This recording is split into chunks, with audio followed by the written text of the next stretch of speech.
Honestly, there was a day I cried to God. I'm like, it's not fair. This is not even fair. People are terming me with some diseases that I don't even have. People are saying that I have cough, whooping cough, because for somebody to sound like this, you have coughed and coughed and coughed and lost your voice. I don't have whooping cough.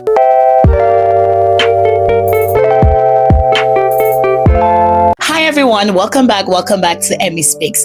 Over the last couple of weeks, we have been talking about the power in your voice. We talked about how your voice was created powerful from creation. Before the foundations of the earth, God created your voice to be so powerful. We also saw how the fall of Adam brought discomfort in our voices, fear, shame, and so many other things that stops us from using our voice. We have also talked about the different ways in which you can rise up and begin to use the power in your voice. But it goes without saying that so many people are still out here living with a wounded voice, living with a broken voice, living with a shut down voice. This episode, we are rounding up the series on the power in your voice on a high note.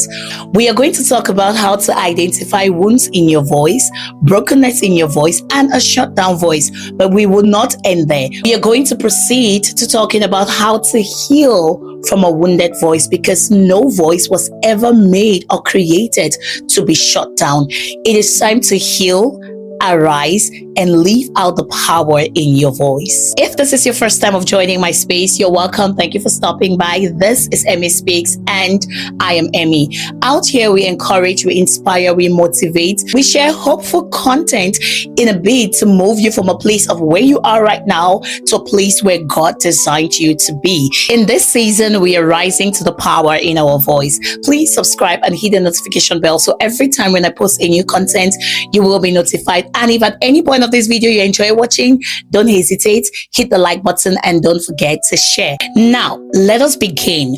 What does a wounded voice look like? What does a broken voice look like? What does a shut down voice look like? Your voice can be wounded by the words from other people. The things people say to you and about your voice can leave you wounded. Maybe you have been told that you talk too much. Maybe you have been told that nobody wants to hear you. Maybe you have been told that your voice is not beautiful.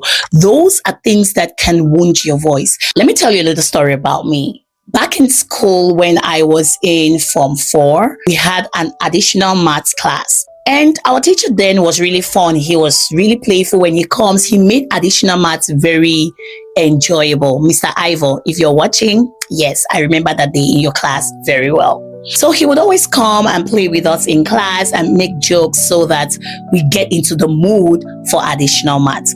Now, there was this day he came to class and the period was after break. Everybody was looking all gloomy and he's like, what happened? Have people not eaten? Are people hungry? Everybody was saying things here and there, and then from nowhere with a loud voice, I'm just like, yes sir, I'm very hungry. If you can buy me food, I will learn additional maths very well. He's like, yeah. That voice, what kind of a voice is that? Does a girl talk like that? And then everybody just started laughing and jeering and all of that. I laughed too, but that day has not left me. And I'm talking about so many years back, like 15 years back, thereabouts. I don't know, maybe about 12 to 15 years back. I still remember that day. I don't remember all of my secondary school experiences, but I remember that day vividly as though it was yesterday, because on that day, my voice was wounded.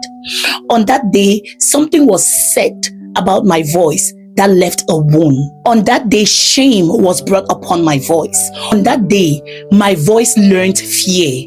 On that day, my voice was shut down. And so, yes, it's been like 12, 13 years now, thereabouts, but I remember that day as though it was yesterday.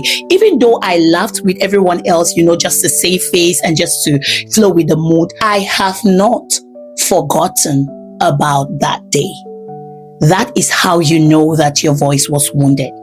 Was something said about your voice? Was a slang made about your voice? It's not always going to be you're too loud or your voice is too cracked. It could be your voice is too pale, your voice is too slim, your voice is too tiny, your voice is too low. Speak up. all of those things that have been said, insinuating that your voice is not enough for this environment. You want to answer a question and you are told to be loud. You want to give an opinion and you're told to tone it down. Personally, I have several stories. If I want to start sharing stories of my voice being shut down and broken and wounded and all of that, it's going to take us like all episode long, because I'm very expressive. If you've come across me, you would know that one thing I would do is I would express myself, and it's me. It's not something I learned. It's just who I am. And you can imagine that is not accepted in our African culture, especially as a child. I was being told to keep quiet. I cannot count the number of times where shut up, be quiet, must you speak, you talk too much, you give an opinion, this child, your mouth. Those things have been said to me a lot. And yes, that is how you know that your voice is wounded. I'm also bringing out this example so we should know how not to wound people. If you were wounded, you cannot continue the cycle of wounding. Learn to allow people express themselves. Learn to allow people express their power. You don't have to be comfortable by the sound of someone's voice before you are okay with it, before you let the person speak. You just have to know that just as you, that person's voice is important, and then you let them speak. Let this be an awakening for us to not be the ones that go about wounding people's voices, breaking people's voices, and shutting down people's voices. A wounded voice might be fragile, but it is just as powerful when lifted to God. Hannah was crying out in desperation to God as she prayed, and Eli thought she was drunk. Because he thought she was drunk, she felt misunderstood, but that did not stop her. That just made her voice fragile. But what happened? She pressed on in prayers. I have never been to a club.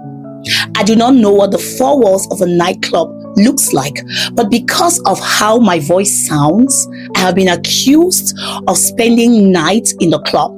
Back in the university, I remember there was a lady who owned a shop at the city where I lived.